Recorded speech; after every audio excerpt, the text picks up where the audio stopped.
Hello everybody. कहानी के इस संगम में आप सभी का एक बार फिर से स्वागत है। आज हमारी कहानी मुंशी प्रेमचंद जी द्वारा लिखित नया विवाह है। तो चलिए बिना किसी देरी के साथ नया विवाह कहानी में मुंशी प्रेमचंद जी के साथ चल पड़ते हैं। हमारी देह पुरानी है, लेकिन इसमें सदैव नया रक्त दौड़ता रहता है। नए रक्त के प्रभाव पर ही हमारे जीवन का आधार है। पृथ्वी के इस चिरंतन व्यवस्था में यह नयापन उसके एक एक अणु में, एक एक कण में, तार में बसे हुए स्वरों की भांति गूंजता रहता है। और यह 100 सालों की बुढ़िया आज भी नवेली दुल्हन बनी हुई है। जब से लाला डंगामल ने नया विवाह किया है, उनका जीवन नए सिरे से जाग उठा है। जब पहली स्त्री जीवित थी तब वे घर में बहुत कम रहते थे। प्रातःकाल से 10-11 बजे तक तो पूजा पाठ ही करते रहते, फिर भोजन करके दुकान चले जाते थे। वहाँ से 1 बजे लौटते और थके मांदे सो जाते। यदि लीला कभी कहती जरा और सवेरे आ जाओ तो बिगड़ जाते और कहते तुम्हारे लिए क्या दुकान छोड़ दूँ या रोज़गार बंद कर दूँ। यह वह जमाना नहीं है कि एक छोटा जल चढ़ाकर लक्ष्मी प्रसन्न कर ली जाए। आज उनकी चौखट पर माथा रगड़ना पड़ता है, तब भी उनका मुंह सीधा नहीं होता। लीला बेचारी चुप हो जाती। अभी 6 महीनों की बात है। लीला को ज्वर चढ़ा हुआ था। लाला जी दुकान जाने लगे तब उसने डरते डरते कहा था, देखो मेरा जी अच्छा नहीं है, आज सवेरे आ जाना। डंगामल ने पगड़ी उतर कर खूंटी पर टंका लटका दी और बोले, अगर मेरे बैठे रहने से तुम्हारा जी अच्छा हो जाए तो मैं दुकान पर न जाऊंगा। लीला हताश होकर बोली, मैं दुकान जाने को तो नहीं मना करती, केवल जरा सवेरे आने को कहती हूँ। तो क्या दुकान पर बैठा मौज किया करता हूँ? लीला इसका जवाब देती, पति का स्नेहहीन व्यवहार उसके लिए कोई नई बात न थी। इधर कई साल से उसे कठोर अनुभव हो रहा था कि उसको इस घर में कद्र नहीं है। वह अक्सर इस समस्या पर विचार भी किया करती, पर वह अपना कोई अपराध न पाती। पर वह पति की सेवा पहले से कहीं ज़्यादा करती, उनके कार्यभार को हल्का करने की बराबर चेष्टा करती, बराबर प्रसन्नचित्त रहती, कभी उनकी आज्ञा के विरुद्ध कोई काम नहीं करती। अगर उसकी जवानी ढल चुकी थी तो इसमें उसका क्या अपराध? किसकी जवानी सदैव स्थिर रहती है? अगर अब उसका स्वास्थ्य उतना अच्छा न था तो इसमें उसका क्या दोष? उसे बेकसूर क्यों दंड दिया जाता है? उचित तो यह था कि 25 साल का साहचर्य अब एक गहरी मानसिकता, आत्मिक अनुरूपता का रूप धारण कर लेता है, जो दोष को भी गुण बना लेता है, जो पके फल की तरह सदा रसीला, ज़्यादा मीठा, ज़्यादा सुंदर हो जाता है। लेकिन लाला जी की वणिक हृदय पर एक पदार्थ को वाणिज्य की तराजू से तोलता था। बूढ़ी गाय जब दूध न दे सकती, न बच्चे, तब वो उसके लिए गौशाला ही सबसे अच्छी जगह है। उनके विचार में लीला के लिए इतना ही काफ़ी था कि मालकिन बनी रहे, आराम से खाए और पड़ी रहे। उसे अख्तियार है, चाहे जितने जेवर बनवाए, चाहे जितना स्नान वो पूजा करे, केवल उनसे डर रहे। मानव प्रकृति की जटिलता का एक रहस्य ये था कि डंगामल जिस आनंद से लीला को वंचित रखना चाहते थे, जिसकी उसके लिए कोई ज़रूरत ही न समझते, खुद उसी के लिए सदैव प्रयत्न करते रहते थे। लीला 40 साल की होकर बूढ़ी समझ ली गई थी, किंतु खुद 43 के होकर भी अभी जवान थे। जवानी के उन्माद और उल्लास से भरे हुए थे। लीला ने अब उन्हें एक तरह की अरुचि होती थी, और वह दुखिया जब अपनी त्रुटियों का अनुभव करके प्रकृति के निर्दय आघातों से बचने के लिए रंग व रोगन की आड़ लेती, तब लालाजी उसके बूढ़े नखरों से और भी घृणा करने लगते। वे कहते, वाह री तृष्णा, 7 लड़कों की तू माँ हो गई है, बाल खिचड़ी हो गए हैं, चेहरा धुले हुए फैला लेन की तरह सिकुड़ गया है, मगर आपको अभी महावर, सेंदूर, मेहंदी और उपटन की हवस बाकी है। औरतों का स्वभाव भी कितना विचित्र है, न जाने क्यों बनाव श्रृंगार पर इतनी जान देती है। पूछो अब तुम्हें क्या चाहिए? क्यों नहीं मन को समझा लेती कि जवानी विदा हो गई है और इन उपदानों से वह वापस नहीं बुलाई जा सकती, लेकिन खुद जवानी का स्वप्न देखते रहते थे। उनकी जवानी की तृष्णा अभी शांत न हुई थी। जाड़ों में रसों और पार्कों में सेवन करते रहते थे। हफ्ते में 2 बार खिजाब लगाते और एक डॉक्टर से मंकी ग्लैंड के विषय में पत्र व्यवहार कर रहे थे। लीला ने उन्हें असमंजस्य में देखकर कातर स्वर से पूछा, कुछ बतला सकते हो? के बजे आओगे? लालाजी ने शांत भाव से पूछा, तुम्हारा जी आज कैसा है? लीला क्या जवाब दे? अगर कहती कि बहुत खराब है तो शायद वे महाशय नहीं बैठ जाए और उसे जली कटी सुनाकर अपने दिल का बुखार निकाले। अगर कहती कि अच्छी हूँ तो शायद निश्चित होकर 2 बजे तक कहीं खबर ले। इस दुविधा में डरते डरते बोली, अब तक तो हल्की थी लेकिन अब कुछ भारी हो रही है। तुम जाओ, दुकान पर लोग तुम्हारी राह देखते होंगे। हाँ, ईश्वर के लिए 1-2 ना बजा देना, लड़के सो जाते हैं, मुझे ज़रा भी अच्छा नहीं लगता, जी घबराता है। सेठ जी ने अपने स्वर में स्नेह की चाशनी देकर कहा, 12 बजे तक आज जरूर जाऊंगा। लीला का मुख धूमिल हो गया। उसने कहा, 10 बजे तक नहीं आ सकते? 11:30 से पहले किसी तरह नहीं। नहीं, 10:30, अच्छा 11 बजे। लाला वादा करके चले गए, लेकिन 10 बजे रात को एक मित्र ने मुजरा सुनने के लिए बुलावा भेजा। इस निमंत्रण को कैसे इनकार कर सकते हैं? जब एक आदमी आपको खातिर से बुलाता है तब यह कहाँ की मन चाहता है कि आप उसका निमंत्रण अस्वीकार कर दें। लाला जी मुजरा सुनने चले गए और 2 बजे लौटे। चुपके से आकर नौकर को जगाया और अपने कमरे में आकर लेट रहे थे। लीला उनकी राह देखती, प्रतिक्षण विकल वेदना का अनुभव करती और हुई न जाने कब सो गई थी। अंत को उस बीमारी ने अभागिनी लीला की जान ही लेकर छोड़ा। लाला जी को उसके मरने का बड़ा दुख हुआ। मित्रों में संवेदना का तार भेजे। एक दैनिक पत्र ने शोक प्रकट करते हुए लीला की मानसिक और धार्मिक सद्गुणों का खूब बढ़ाकर वर्णन किया। लाला जी ने इस सभी मित्रों को हार्दिक धन्यवाद दिया और लीला के नाम से बालिका विद्यालय में 5 वजीफे प्रदान किए तथा मृतक भोज जो जितने समारोह से किया गया वह नगर के इतिहास में बहुत दिनों तक याद रहेगा। लेकिन 1 महीना भी न गुजरने पाया कि लाला जी के मित्रों ने चारा डालना शुरू कर दिया और उसका यह असर हुआ कि 6 महीने की विदुरता के तप के बाद उन्होंने दूसरा विवाह कर लिया। आखिर बेचारा क्या करते? जीवन में एक सहचरी की आवश्यकता तो थी ही और इस उम्र में तो एक तरह से अनिवार्य ही हो गई थी। जब से नई पत्नी आई, लाला जी के जीवन में आश्चर्यजनक परिवर्तन हो गए थे। दुकान से अब इतना प्रेम नहीं था। लगातार हफ्तों न जाने में भी उनके कारोबार से कोई हर्ज नहीं होता। जीवन के उपभोग की जो शक्ति दिन दिन क्षीण होती जाती थी, अब वह छींटे पाकर संजीव हो गई थी। सूखा पेड़ हरा हो गया था, उसमें नई नई कोपलें फूटने लगी। मोटर नई आ गई थी, कमरे नई फर्नीचर से सजा दिए गए थे, नौकरों की भी संख्या बढ़ गई थी। रेडियो आ पहुंचा और प्रतिदिन नए नए उपहार आते रहते थे। लाला जी की बूढ़ी जवानी जवानों की जवानी से भी प्रखर हो गई थी। उसी तरह जैसे बिजली का प्रकाश चंद्रमा से ज़्यादा स्वच्छ और मनोरंजक होता है। लाला जी को उनके मित्र इस रूपांतरण पर बधाई देते, जब वे गर्व के साथ कहते, भाई हम तो हमेशा जवान रहे और हमेशा जवान रहेंगे। बुढ़ापा यहाँ आए तो उसके मुंह पे कालिक लगाकर गधे पर उल्टा सवार कराकर शहर से निकाल देंगे। जवानी का उम्र में उतना ही संबंध है जितना धर्म का आचार से, रुपये का ईमानदारी से, रूप का श्रृंगार से। आजकल के जवानों को आप जवान कहते हैं, उनकी 1000 जवानियों को अपने 1 घंटे से भी न बदलूंगा।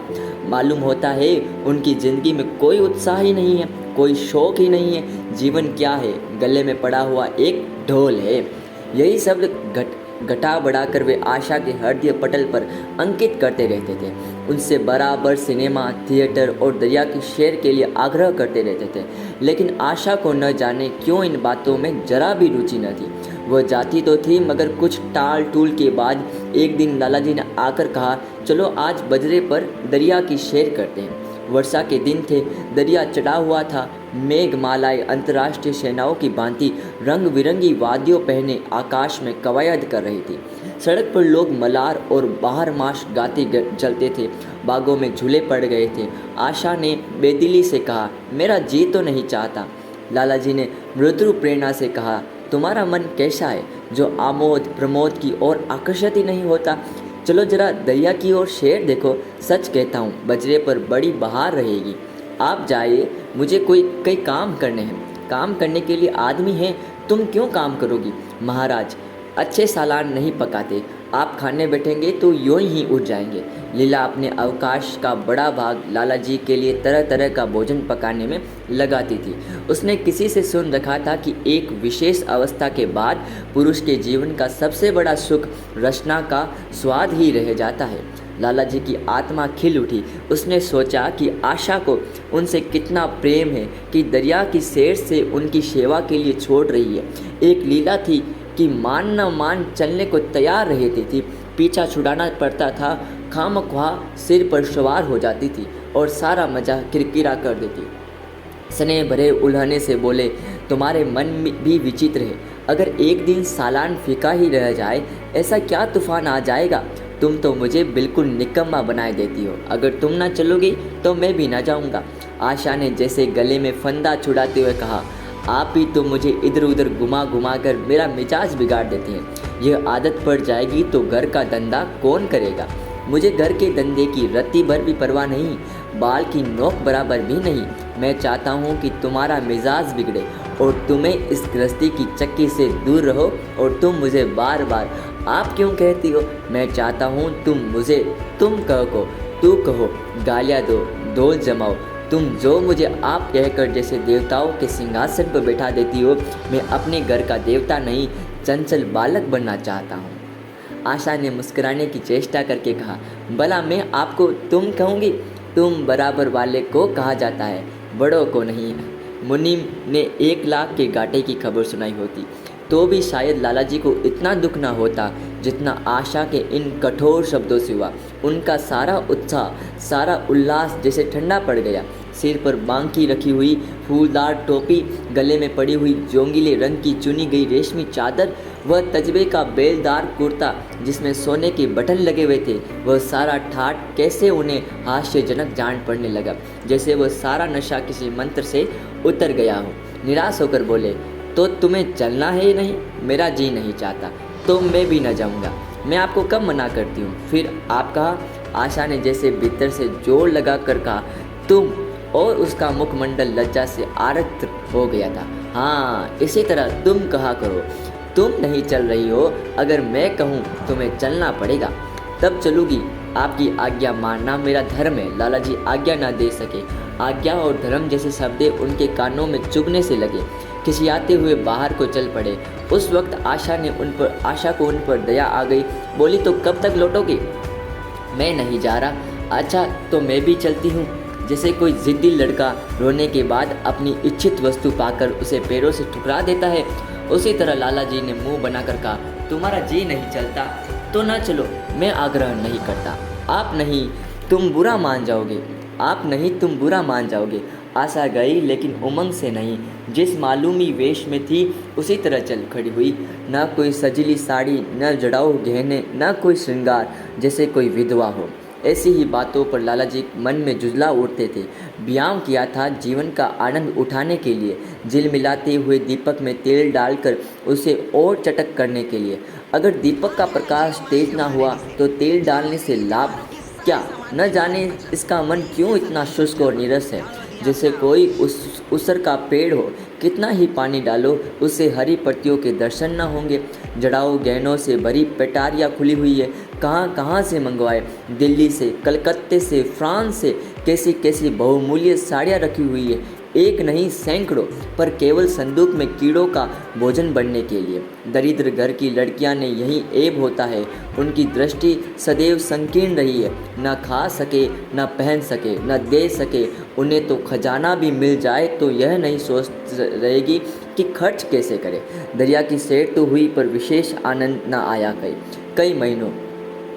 तब आशा की मनोवर्तियाँ जगाने का असफल प्रयत्न करते हुए लाला जी ने समझ लिया कि उनकी पैदाइश ही मुहर्रमी है, लेकिन फिर भी निराश न हुए। ऐसे व्यापार में एक बड़ी रकम लगाने के बाद वे उसमें अधिक से अधिक लाभ उठाने की वणिक प्रवृत्ति को कैसे त्याग देते। विनोद की नई नई योजनाएं पैदा की जाती। ग्रामोफोन अगर बिगड़ जाता, गाता नहीं या साफ आवाज़ नहीं निकलती तो उसकी मरम्मत करानी पड़ेगी। उसे उठाकर रख देना तो मूर्खता है। इधर बूढ़ा महाराज एकाएक बीमार होकर चल घर चला गया था। उसकी जगह उसका 17-18 साल का जवान लड़का आ गया था। कुछ आवाज़ गंवार था, बिल्कुल जगड़ उजड़, कोई बात ही न समझता था। जितने फूल के बनाता उतनी तरह की। हाँ, एक बात समान होती, सब बीच में मोटे होते, किनारे पतले होते। दाल कभी तो इतनी पतली जैसे चाय, कभी इतनी गाढ़ी जैसे दही। नमक कभी इतना तेज़ कि नींबू का शौकीन आशा मुंह हाथ धोकर चौके में पहुंच जाती और इष्ट अपोर शंख को भोजन पकाना सिखाती। एक दिन उसने कहा, तुम कितने नालायक आदमी हो जुगल। आखिर इतनी उम्र तक तुम घास खोदते रहे या भांड जोतते रहे कि फुलके तक नहीं बना सकते। जुगल आंखों में आंसू भरकर कहता, बहू जी अभी मेरी उम्र ही क्या है, 17 ही तो पूरा हुआ हूँ। आशा को उसकी बात पर हंसी आ गई। उसने कहा, तो रोटियां पकाना क्या 10-5 साल में आता है? आप 1 महीना सिखा दे बहू जी, फिर देखिए मैं आपको कैसे फुलके खिलाता हूँ कि जी खुश हो जाएगा। जिस दिन मुझे फुलके बनाने आ जाएंगे मैं आपसे कोई इनाम लूँगा। सालान तो अब मैं कुछ ना कुछ बनाने लगा हूँ, क्यों ना? आशा ने हौसला बढ़ाने वाली मुस्कुराहट से के साथ कहा, सालान नहीं, वो बनाना आता है। अभी कल ही नमक इतना तेज था कि खाया ना गया। मसाले में कंछाद आ रही थी। मैं जब सालन बना रहा था तब आप कहाँ थी? अच्छा तो मैं यहाँ बैठी रहूँ? तुम्हारा सालान बढ़िया पकेगा। आप बैठी रहती है तब मेरी अकल ठिकाने रहती है। आशा को जुगल की इन भोली बातों पर खूब हंसी आ रही थी। हंसी को रोकना चाहती थी पर वह किसी तरह निकल पड़ती थी, जैसे भरी बोतलें उड़ेल दी गई हो। और मैं नहीं रहती तब तो आपके कमरे के द्वार पर जा बैठता, यहाँ बैठकर अपनी तकदीर को रोता हूँ। आशा ने हंसी को रोक कर पूछा, क्यों रोते को? न पूछिए बहू जी, आप इन बातों को नहीं समझेगी। आशा ने उसके मुख की ओर प्रश्न की आंखों से देखा। उसका आशय कुछ तो समझ गई पर न समझने का बहाना किया। तुम्हारे दादा आ जाएंगे तब तुम चले जाओगे और क्या करूँगा बहू जी? यहाँ कोई काम दिलवा दीजिएगा तो पड़ा रहूँगा। मुझे मोटर चलाना सिखवा दीजिए, आपको खूब सैर कराया करूँगा। नहीं बहू जी, आप हट जाइए, मैं पतीली उतार लूँगा। ऐसी अच्छी साड़ी है, आपकी कहीं कोई दाग पड़ जाए तो क्या हो? आशा पतीली उतार रही थी। जुगल ने उसके हाथ से संडसी ले लेनी चाहिए।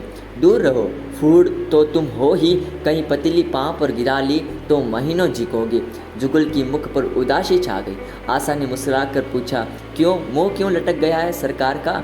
जुगल रुंझासा होकर बोला, आप मुझे डांट देती है बहू जी, तब मेरा दिल टूट जाता है। सरकार कितनी ही गुड़के, मुझे बिल्कुल ही दुख नहीं होता। आपकी नज़र कड़ी देखकर मेरा खून सर्द हो जाता है। आशा ने दिलासा दिया, मैंने तुम्हें डांटा तो नहीं, केवल यही तो कहा है कहीं पतीली तुम्हारे पाँव पर गिर पड़े तो क्या हो? हाथ ही तो आपका भी है, कहीं आपके ही हाथ से छूट पड़े तो? लाला डंगामल ने रसोई घर के द्वार पर आकर कहा, आशा जरा यहाँ आना, देखो तुम्हारे लिए कितने सुंदर गमले लाया हूँ, तुम्हारे कमरे के सामने रखे जाएंगे। तुम यहाँ धुएं धक्कड़ में क्यों हलकाना होती हो? इस लड़के से कह दो कि जल्दी महाराज को बुलाए, नहीं तो मैं दूसरा आदमी रख लूँगा। महाराज की कमी नहीं है, आखिर कब तक कोई रियासत करे? गधे को जरा भी तमीज़ नहीं आई। सुनता है जुगल, लिख दे आज अपने बाप को। चूल्हे पर तवा रखा हुआ था। आशा रोटियां बेलने में लगी थी। जुगल तवे के लिए रोटियों का इंतजार कर रहा था। ऐसी हालत में भला आशा कैसे गमले देखने जाती? उसने कहा, जुगल रोटियां टेढ़ी मेढ़ी बेल डालेगा। लाला जी ने कुछ चिढ़कर कहा, अगर रोटियां टेढ़ी मेढ़ी बेलेगा तो निकाल दिया जाएगा। आशा अनसुनी करके बोली, 10-5 दिन में सीख जाएगा, निकालने की क्या ज़रूरत है? तुम आकर बतला दो गमले कहाँ रखे जाए। कहती तो हूँ रोटियां बेल कर आती हूँ। नहीं, मैं कहता हूँ तुम रोटियां मत बेलो, आप तो खामखा जिद करते हैं। लाला जी सन्नाटे में आ गए। आशा ने कभी इतनी रुखाई से उन्हें जवाब ना दिया था, और न केवल रुखाई न थी, उसमें कटुता भी थी। लज्जित होकर चले गए। उन्हें ऐसा क्रोध आ रहा था कि इन गमलों को तोड़कर फेंक दे और सारे पौधे को चूल्हे में डाल दे। जुगल ने सहमे हुए स्वर में कहा, आप चली जाइए बहू जी, सरकार बिगड़ जाएंगे। बको मत, जल्दी फुलके सेको, नहीं तो निकाल दिए जाओगे। और आज मुझसे रुपए लेकर अपने लिए कपड़े बनवा लो। भीख मंगों की सी सूरत बनाए घूमते हो, और बाल क्यों इतने बड़ा रखे? तुम्हें नाई भी नहीं जुड़ता? जुगल ने दूर की बात सोची। बोला कपड़े बनवा लूँ तो दादा को हिसाब क्या दूंगा? अरे पागल, मैं हिसाब में नहीं देने कहती, मुझसे ले जाना। जुगल काहिलपन की हंसी हंसा। आप बनवाएगी तो अच्छे कपड़े लूँगा, खदर में मलमल का कुर्ता, खदर की धोती, रेशमी चादर, अच्छा सा चप्पल। आशा ने मीठी मुस्कान से कहा, और अगर अपने दाम से बनवाने पड़े तो? तब कपड़े ही क्यों बनवाऊंगा। बड़े चालाक हो तुम। जुगल ने अपनी बुद्धिमत्ता का प्रदर्शन किया। आदमी अपने घर में सूखी रोटियां खाकर सो रहता है, लेकिन दावत में तो अच्छे अच्छे पकवान ही खाता है। वहाँ भी यदि सूखी रोटियां मिले तो वह दावत ही जाए ही नहीं। यह सब नहीं जानती। एक गाढ़े का कुर्ता बनवा लो और एक टोपी ले लो। हजामत के लिए 2 आने रुपए से ले लो। जुगल की मान करके कहा, रहने दीजिए, मैं नहीं लेता। अच्छे कपड़े पहन कर निकलूँगा तब तो आपकी याद आवेगी। सड़ियल कपड़े पहन कर तो और जी जलेगा। तुम स्वार्थी हो, मुफ्त के कपड़े लोगे और साथ ही बढ़िया भी। जब यहाँ से जाने लगो तब आप मुझे अपना एक चित्र दीजिएगा। मेरा चित्र लेकर क्या करोगी। अपनी कोठरी में लगाऊंगा और नित्य देखा करूँगा। बस वही साड़ी पहनकर खिंचवाना जो कल पहनी थी, और वही मोतियों की माला भी। मुझे नंगी नंगी सूरत अच्छी नहीं लगती। आपके पास तो बहुत गहने होंगे, आप पहनते क्यों नहीं। तो तुम्हें गहने अच्छे लगते हैं। बहुत। लालाजी ने फिर आकर जलते हुए मन से कहा, अभी तक तुम्हारी रोटियां नहीं पकी जुगल। अगर कल से तूने अपने आप अच्छी रोटियां न पकाई तो मैं निकाल दूंगा। आशा ने तुरंत हाथ मुंह धोया और बड़े प्रसन्न मन से लालाजी के साथ गमले देखने चली गई। इस समय उसकी छवि में प्रफुल्लता का रौनक था। बातों में भी जैसे शक्कर घुली हुई थी। लालाजी का सारा खिसियानापन मिट गया था। उसने गमलों को शुद्ध आंखों से देखा। उसने कहा, मैं इनमें से कोई गमला न जाने दूंगी। ये सब मेरे कमरे के सामने रखवाना। सब कितने सुंदर पौधे हैं, वाह। इनके हिंदी नाम भी मुझे बतला देना। लालाजी ने छेड़ा, सब गमले क्या करोगी, 10-5 पसंद कर लो, शेष में बाहर रखना दूंगा। जी नहीं, एक भी ना छोड़ूंगी, सब यहीं रखे जाएंगे। बड़ी लालचीन हो तुम। लालचीन ही सही, मैं आपको एक भी ना दूंगी। 2-4 तो दे दो, इतनी मेहनत से लाया हूँ। जी नहीं, इनमें से एक भी ना मिलेगा। दूसरे दिन आशा ने अपने आभूषणों से खूब सजाया और फिरोजी साड़ी पहनकर निकली। तब लालाजी की आंखों में ज्योति आ गई। समझे, अवश्य ही अब इनके प्रेम का जादू कुछ ना कुछ चल रहा है। नहीं तो उनके बार बार के आग्रह करने पर भी, बार बार याचना करने पर भी उनसे कोई आभूषण न पहना था। कभी कभी मोतियों का हार गले में डाल लेती थी, वह भी ऊपरी मन से। आज वह आभूषण जरूर लेती थी, पर वह भी केवल ऊपरी मन से। आज वह आभूषणों से अलंकृत होकर फूली नहीं समाती, इतराती रहती, मानो कहती है, देखो मैं कितनी सुंदर हूँ। पहले जो बंद कली थी वह आज खिल गई थी। लालाजी पर घड़ों का नशा चढ़ा हुआ था। वे चाहते थे कि उनके मित्र और बंधु वर्ग आकर इस सोने की रानी के दर्शन से अपनी आंखें ठंडी करे, देखे कि वह कितनी सुखी, संतुष्ट और प्रसन्न है। जिन विद्रोहियों ने विवाह के समय तरह तरह की शंकाएं की थी, वे आंखें खोलकर देखे कि डंगामल कितना सुखी है। विश्वास, अनुराग और अनुभव का चमत्कार किया है। उन्होंने प्रस्ताव किया, चलो कहीं घूम आए, बड़े मज़ेदार हवा चल रही है। आशा इस वक्त कैसे जा सकती थी। अभी उसे रसोई में जाना था। वहाँ से कहीं 12 बजे फुर्सत मिलेगी। घर के दूसरे धंधे सिर पर सवार हो जाएंगे। सेठ सपाटे के पीछे क्या घर चौपट कर दे।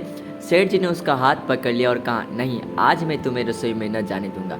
महाराज के लिए कुछ न होगा तो आज उनकी शामत भी आ जाएगी। आशा ने मुख पर जो प्रफुल्लता आती रही, मन भी उदास हो गया। एक सोफा पर लेटकर बोली, आज न जाने क्यों कलेजे में मीठा मीठा दर्द हो रहा है। ऐसा दर्द कभी नहीं होता था। सेठ जी घबरा उठे, यह दर्द कब से हो रहा है। हो तो रात है, रात से ही, लेकिन अभी कुछ समय हो गया था कि अब फिर होने लगा। रह रह कर जैसे चुभन हो रही है। सेठ जी एक बात सोचकर दिल ही दिल में फूल उठे। अब वे गोलियां रंग ला रही थी। राजबेद जी ने कहा था कि जरा सोच समझ कर इनका सेवन कीजिएगा। क्यों ना, खानदानी वेद है। इनके बाप बनारस के महाराज के चिकित्सक थे।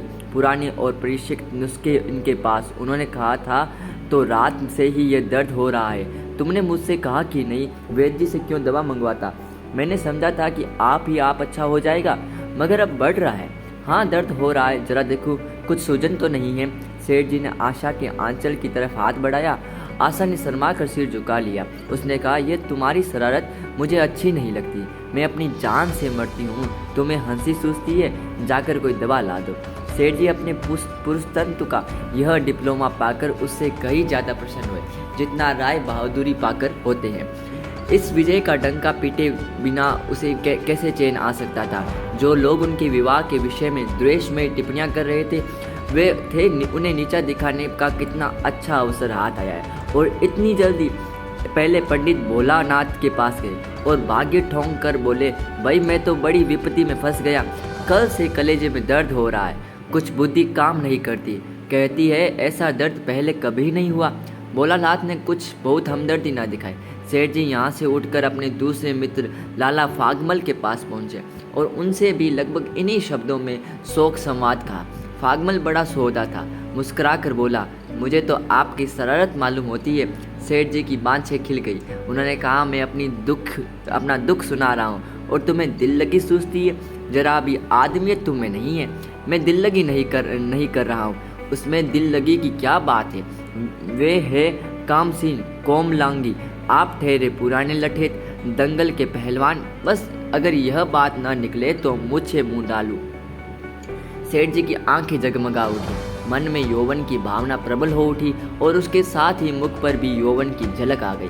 छाती जैसे कुछ फैल गई है। चलते समय उनके पग कुछ अधिक मजबूती से जमीन पर पड़ने लगे और सिर की टोपी भी न जाने कैसे बांकी हो गई। आकृति से बांकपन की शान बरसने लगी। जुगल ने आशा को सिर से पांव तक जगमगाते हुए देखकर कहा, बस बहू जी, आप इसी तरह पहने ओढ़े रहा करें, आज मैं आपको चूल्हे के पास न आने दूंगा। आशा ने नयन बांध कर कहा, क्यों आज ये नया हुक्म क्यों? पहले तो तुमने कभी नहीं मना किया मुझे। आज की बात दूसरी है, जरा सुनो। क्या बात है? मैं डरता हूँ आप कहीं नाराज ना हो जाए। नहीं नहीं कहो, मैं नाराज न होंगी। आज आप बहुत सुंदर लग रही है।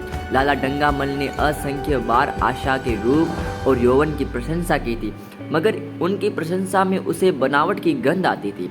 वह शब्द उनके मुख से निकलकर कुछ ऐसे लगते थे कि जैसे कोई पंगु दौड़ने की चेष्टा कर रहा है। जुगल ने इन सीधे शब्दों में एक उन्माद था, नशा था, एक चोट थी। आशा की सारी देह प्रकंपित हो गई। तुम मुझे नज़र लगा दोगे जुगल? इस तरह क्यों घूरते हो? जब यहाँ से चला जाऊँगा तब आपकी बहुत याद आएगी। रसोई पका कर तुम सारे दिन क्या किया करते हो? दिखाई नहीं देते। सरकार रहते हैं इसलिए नहीं आता। फिर अब तो मुझे जवाब मिल रहा है। देखिए भगवान कहाँ ले जाते हैं। आशा की मुख मृदा कठोर हो गई। उसने कहा, कौन तुम्हें जवाब देता है? सरकार ही तो कहते हैं तुझे निकाल दूंगा। अपना काम किए जाओ, कोई नहीं निकालेगा। अब तो तुम फुलके भी अच्छे बनाने लगे। सरकार है बड़े गुस्से पर, 2-4 दिन में उनका मिजाज ठीक किए देती हूँ। आपके साथ चलते हैं तो आपके बाप लगते हैं। तुम मुझे मुँहफट हो। खबरदार, जबान संभाल कर बातें किया करो। किंतु अप्रसन्नता का यह जीना आवरण उनके मनोरहस्य को न छिपा सका। ये प्रकाश की भांति उनके अंदर से निकल पड़ता था। जुगल ने फिर उसी निर्भीकता से कहा, मेरा मुंह कोई बंद कर ले। यहाँ तो सभी यही कहते हैं। मेरा ब्याह कोई 50 साल की बुढ़िया से कर दे तो मैं घर छोड़कर भाग जाऊँ, या तो खुद जहर खा लूँ या उसे जहर देकर मार डालूँ। फांसी ही तो होगी। आशा उस कृत्रिम क्रोध को कायम न रख सकी। जुगल ने उसकी हृदय वीणा के तारों पर मिजराब की ऐसी चोट मारी थी कि उसके बहुत जब्त करने पर भी मन की व्यथा बाहर निकल आई। उसने कहा, भाग्य भी तो कोई वस्तु है। ऐसा भाग्य जाए भाड़ में। तुम्हारा ब्याह किसी बुढ़िया से करूँगी, देख लेना। मैं भी जहर खा लूँगा, देख लीजिएगा। क्यों? बुढ़िया तुम्हें जवान स्त्री से ज़्यादा प्यार करेगी, ज़्यादा सेवा करेगी, तुम्हें सीधे रास्ते पर रखेगी। यह सब माँ का काम है। बीवी जिस काम के लिए उसी काम के लिए। आखिर बीवी किस काम के लिए? मोटर की आवाज़ आई। न जाने कैसे आशा के सिर का अंचल खिसक कर कंधे पर आ गया। उसने जल्दी से अंचल खींचकर सिर पर कर लिया और कहती हुई अपने कमरे की ओर लपकी कि लाला भोजन करके चले जाए तब आना। इस तरह हमारी ये कहानी भी पूरी हुई। मैं आशा करता हूँ ये कहानी आपको अच्छी लगी होगी। अगर ये कहानी पसंद आई है तो प्लीज़ सब्सक्राइब प्रोटच।